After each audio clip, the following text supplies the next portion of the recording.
ஐயா கிளம்பிட்டேன் ஐயா. உன்னை பார்க்க ஓடி ஓடி வந்துகிட்டு இருக்க. கோடிக்கணக்கான பக்தர்கள் மத்தியில உன் கண்ணுக்கு நான் தெரியவனா தெரியல. ஆனா என் கண்ணுக்கு நீ தெரிஞ்சிட்டா போதையா.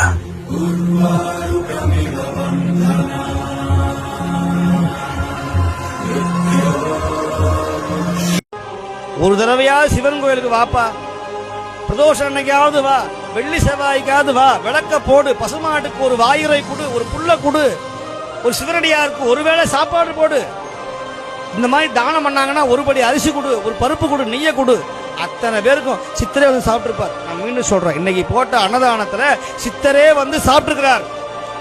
நீங்க கொடுத்த கத்திரிக்காவும் நீங்க கொடுத்த மாங்காவும் பரங்கிக்காவும் அவர் சாப்பிட்டார்னா உங்க உடம்புல இருக்கிற வியாதி வராது, கேன்சர் வராது, கிட்னி ஃபெயிலியர் வராது, ஹார்ட் அட்டாக் வராது, ஸ்டெண்ட் வைக்கக்கூடிய நிலைமை வராது, சுகர் வராது, பிபி வராது, தலையில கட்டி வராது, குடும்பத்துக்கு எந்த விதமான துன்பமும் வரும். சத்தியமா சொல்றேன், நான் மீண்டும் சொல்றேன். சிவாலயத்துல செய்கிற புண்ணியம் 1000 மடங்கா வரும் அப்படின்னு நான் சொல்லல. சிவ தர்மோத்திரம்ங்கிற ஒரு வேத நூல் சொல்லுகிறது. சிவன் கோயில் தொண்டு செய்கிறார். சிவன் கோயில ஏதாவது கொடுங்கள். ஒரு சிவனடியாருக்கு ஒருவேளை சாப்பாடு போடு. ஒரு சிவனடியாருக்கு மாசம் ஒரு நாள்.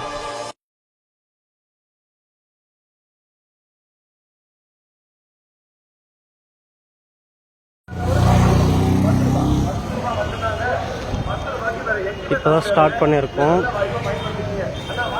கிரிவலம் சுற்றலான்ட்டு. வெடிகாலையில் நேற்றுலாம் மழை, தீபம் பார்க்குறதுக்கு ஆகலை.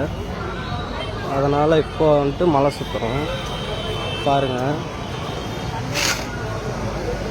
இப்போ ஸ்டார்ட் பண்ணி எவ்வளோ நேரத்துக்கு முடிக்கிறேன்ட்டு அது ஒரு இது அப்படியே டைமிங்ஸ் இது பண்ணுறேன். சரிங்களா? ஓம் நம சிவாய. ஓம் நம சிவாய. திருவண்ணாமலை கிரிவலம் தீபம் முன்னேற்றம். நேற்று தீபம்.